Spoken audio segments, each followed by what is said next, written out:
ఇవాళ parliament budget తొలి విడత చివరి రోజు సమావేశాలు జరగనున్నాయి. ఇవాళ ఉభయ సభల ముందుకు పలు కీలక బిల్లులు వచ్చే అవకాశం ఉంది. కొత్త ఇన్కమ్ ట్యాక్స్ బిల్లును లోక్సభలో ప్రవేశపెట్టనున్నారు కేంద్ర ఆర్థిక మంత్రి నిర్మలా సీతారామన్. ఆదాయ పన్ను చట్టం 1961 స్థానంలో కొత్త బిల్లు తీసుకువస్తోంది. 2026 ఏప్రిల్ నుంచి 2025 ఆదాయ పన్ను చట్టం అమల్లోకి రానుంది. పన్ను చెల్లింపులు సరళీకృతం చేయడం, వివాదాస్పద పరిష్కారాల లక్ష్యంగా నూతన బిల్లు తీసుకువస్తోంది కేంద్రం.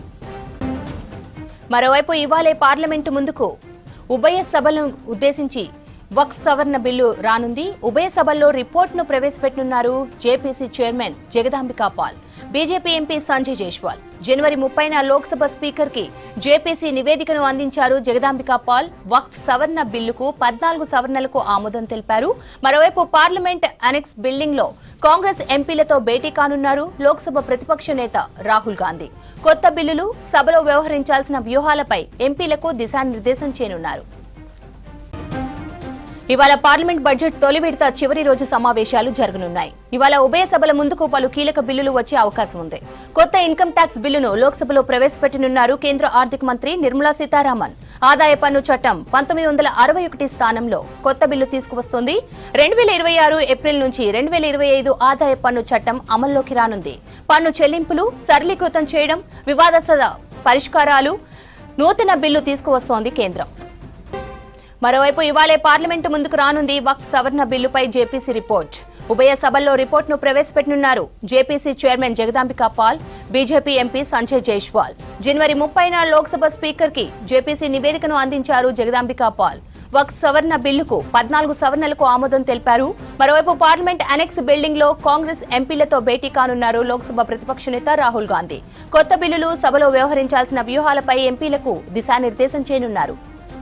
माननीय लोकसभा अध्यक्ष जी ने कार्यसूची पर रखा है, तो उसे हम आज प्रस्तुत करने जा रहे हैं।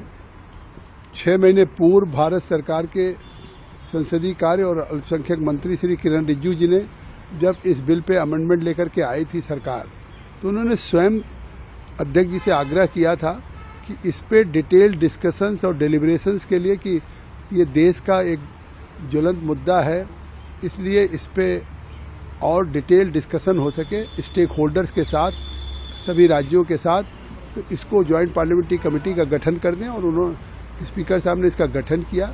हमको विंटर में इसकी रिपोर्ट देनी थी, लेकिन उस समय तक हमने केवल साउथ के स्टेट्स का दौरा किया था। तो मैंने आग्रह किया था श्री ओम बिरला जी से, उन्होंने बजट सेशन तक इसको बढ़ा दिया था इस जेपीसी के कार्यकाल को। आज फाइनली अब जेपीसी ने पूरे 6 महीने में बैठकें करके पूरे देश के राज्यों में टूर करके हमने रिपोर्ट प्रस्तुत की है।